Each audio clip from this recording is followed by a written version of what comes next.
Hello everyone, welcome to another new video. In this video I will show you how to fix screen want to turn on Infinix Smart 20.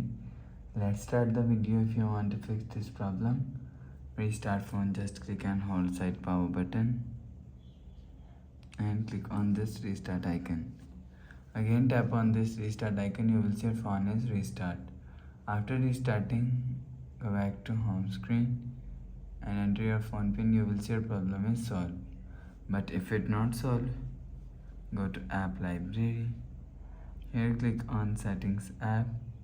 Now in setting, scroll down and click on system and click on reset phone. If you want to fix this problem, click on reset all settings. Click on reset, enter phone pin, click on this icon. You will see your problem is solved.